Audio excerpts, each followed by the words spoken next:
नमस्कार, मी शीतल. घरच्या चवीच्या खास रेसिपीसाठी शीतल किचनमध्ये तुमचं स्वागत आहे. खरं तर आज मी केलेले आहे अंडा करी मसाला. तर याची कृती पाहूया. अंडा करीसाठी तर मी अंडे घेतलेले आहेत, ते आपण बॉईल करून घेऊया. हे सगळे अंडे आपण हे उकडून घेऊयात.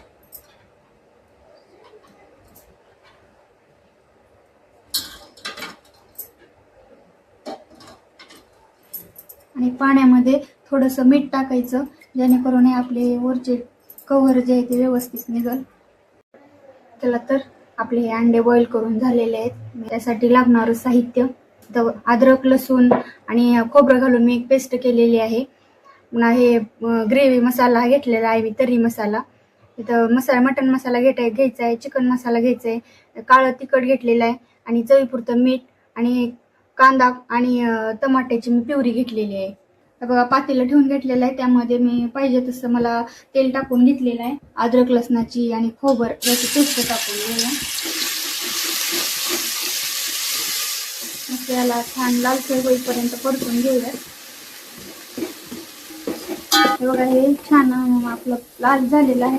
आता आपण कांदा आणि टोमॅटोची प्युरी टाकून घेऊया. याला पण मस्त असं तेल सुटेपर्यंत परतून घ्यायचं आहे. त्याला छान मस्त वास जाईपर्यंत, कांदा टोमॅटोचा वास जाईपर्यंत परतून घ्यायचा आहे आपल्याला. हे बघा, मस्त असं याला तेल कडनं सुटलेलं आहे, म्हणजे हे आपला कांदा टोमॅटो परतून झालेला आहे. तर आता यामध्येच आपण सगळे मसाले ॲड करून घेऊया. मीठ टाकते मी पहिल्यांदा. 2 मिनिटं परतून चटणी, मटन मसाला, चिकन मसाला आणि तर्री मसाला.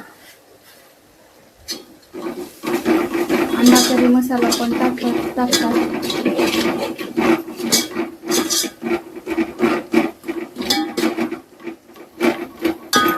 मसाल्यांना 2 मिनिटं असं परतून घ्यायचं आपल्याला.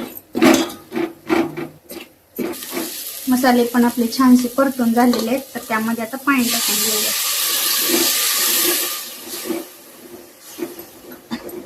अंडा करी मसाला असा दाटसरच घट्ट असतो, त्यामुळे जास्त पाणी टाकायचं नाही. आता या मसाल्यांना 2 मिनिटं परतून घ्यायचं, शिजू द्यायचं. यामध्ये सगळे मसाले, चटणी, मीठ व्यवस्थित.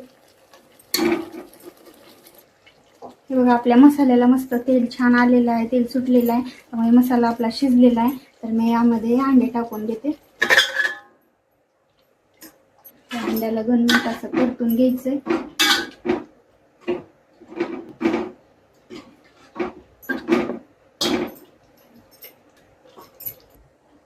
हे बघा, आपला अंडा करी तयार झालेली आहे. याला असे कशाने तर मध्ये असं थोडंसं दाबायचं. मी पळीनच दाबलेलं आहे. असं केल्यानं यामध्ये सगळं असं आपला छान मस्त फ्लेवर उतरेल यामध्ये. आणि आपले अंडे पण चवीला खूप छान लागतील. यामध्ये असं मी भरते.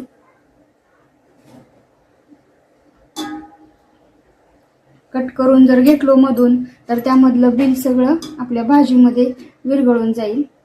त्यामुळे हे असंच 2-3 ठिकाणी का करणार, पण असं करायचं. हे बघा, आपली अंडा करीची ही प्लेट तयार झालेली आहे. वाढताना असे तुम्ही तुकडे करून जरी वाढले तरी छान. घरची चव आवडली असेल तर लाईक आणि कमेंट नक्की करा. आईच्या हातची चव, घरगुती रेसिपी आणि खास टिप्स पाहण्यासाठी आमच्या चॅनलला सबस्क्राईब करा व बेल आयकॉन प्रेस करा, म्हणजे नवीन व्हिडिओची सूचना सर्वात आधी तुम्हालाच मिळेल.